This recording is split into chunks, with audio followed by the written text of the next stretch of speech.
To do this surgery properly, your eyes have to be stable. Your cornea the shape has to be stable.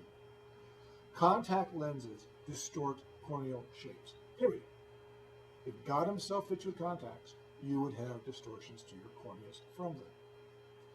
The rigid lenses, the gas perm lenses, the hard lenses will distort corneas the most. Extended wear lenses next, as far as, the highest gas perms, extended wear lenses down here, soft lenses down here. You're a soft lens wearer. We do need you out of your contacts prior to surgery for 2 weeks, and that is not negotiable.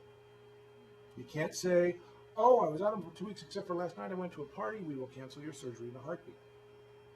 If you are a rigid lens wearer, the minimum is 6 weeks.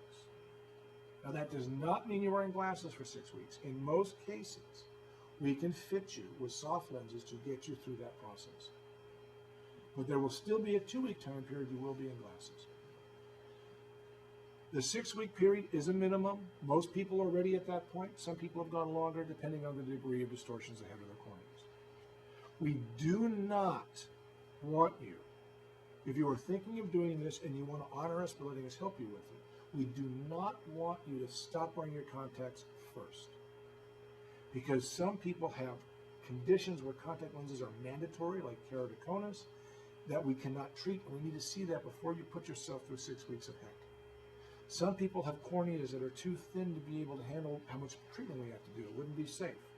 We don't want you to have 6 weeks, 2 months of discomfort and then come in and do a 2-minute test and discover that you can't have it done. So we'd rather have you come in the way you would be and let us test you that day, and then we'll start that process. We've seen that face of the person who did it the other way when we had to tell them no. And we don't want to see that face ever again. It's just a sad, sad thing to have to see. So if you're a contact lens wearer and you want us to help you, just come in with them, and we'll take a look and start from there. Now, if anyone in the audience has said, well, I've already stopped wearing them because I heard you don't need them, that's okay. But in general, it's better just to come in the way you would be, and we'll take a look and see what you need to do next. If you are wearing soft lenses, we have about 4 doctors here that do the routine workups for the LASIK surgeries. Dr. Sedell and myself, we're optometrists. We do the pre- and post-operative care. Dr. Reed and Dr. Mabudi are the surgeons. They do the surgery itself. Now, as Dr. Mabudi mentioned, if you are coming in to do surgery and you're working with an optometrist, Dr. Sedell and myself, you will eventually see the surgeon because that's only natural and only right, of course. If you're wearing soft lenses, you can make an appointment with anyone.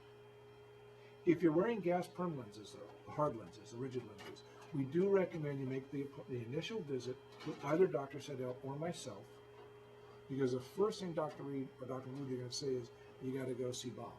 You got to go see Guy. Because they are incredible surgeons, but they hate contacts.